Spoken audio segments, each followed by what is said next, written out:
Internet broadband ను విస్తరించాలనే ప్రయత్నాలకు ఎక్కడికక్కడ బ్రేక్ పడుతుంది. ఇప్పటికే భారత్ లో మస్క్ ప్రయత్నాలకు అడ్డుకట్ట పడగా ఇప్పుడు పాకిస్తాన్ లోనూ ఎదురు దెబ్బలు పడుతున్నాయి. ఇటీవల బ్రిటన్ లో గ్రూమింగ్ గ్యాంగ్లపై వ్యాఖ్యలు చేస్తూ పాకిస్తానీయులను రేపిస్టులుగా అర్థం వచ్చేలా చేసిన పోస్ట్ పై ఆ దేశ ఎంపీలు ఆగ్రహం వ్యక్తం చేస్తున్నారు. మస్క్ క్షమాపణలు చెప్పాలని వారంతా డిమాండ్ చేస్తున్నారు. అయితే క్షమాపణ చెప్పాలనేది షరతు కాదని, కేవలం చర్చల్లో ఒక అంశం మాత్రమేనని పాక్ ఐటీ టెలికమ్యూనికేషన్ కమిటీ చెబుతుంది. మరి పాక్ ఒత్తిడికి తలొగ్గి మస్క్ సారీ చెప్తారా, లేదా పాకిస్తాన్ కు గుడ్ బై చెప్తారా? Let's watch this story.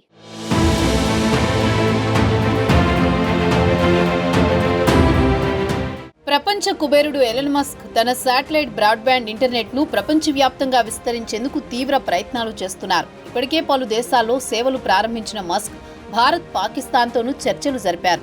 అయితే భారత్ నుంచి మస్క్ కు సానుకూలంగా స్పందన లభించలేదు. దీంతో పొరుగుదేశం పాకిస్తాన్లో స్టార్లింక్ సేవలు ప్రారంభించేందుకు దరఖాస్తు చేశారు.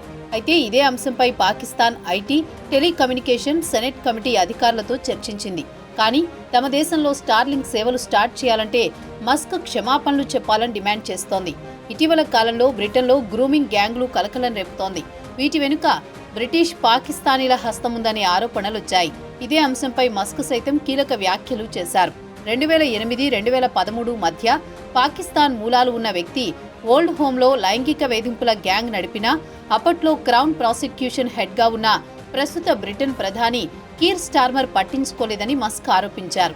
దీంతో పాకిస్తానీయులపై మస్క్ చేసిన వ్యాఖ్యలకు క్షమాపణ చెప్పాలంటూ Pakistan IT telecommunication senate committee chairman Palwasha Mohammad అన్నారు.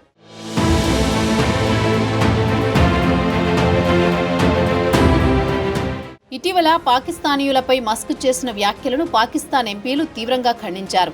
మస్క్ క్షమాపణలు చెప్పాలని వాళ్లు డిమాండ్ చేస్తున్నారు.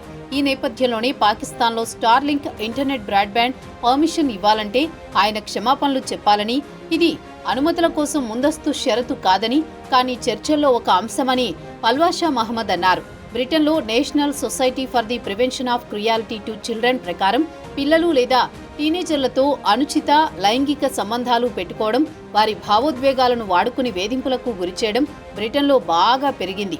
ఈ గ్రూపులనే గ్రూమింగ్ గ్యాంగులుగా పిలుస్తున్నారు. ఈ గ్రూమింగ్ చేసే క్రిమినల్స్ తరచూ గ్యాంగులుగా ఏర్పడి పిల్లలు లేదా టీనేజర్లను కిడ్నాప్ చేయడం, వారిని ప్రలోభపెట్టి ఇతర దేశాలకు అక్రమ రవాణా చేసి అక్కడ వారిని విక్రయించడం లాంటి నేరాలు చేస్తున్నారు. ఈ గ్రూమింగ్ బాధితుల్లో ఎక్కువగా తెల్లజాతి పిల్లలు, ముఖ్యంగా టీనేజ్ ఆడపిల్లలే ఎక్కువ ఉన్నారు.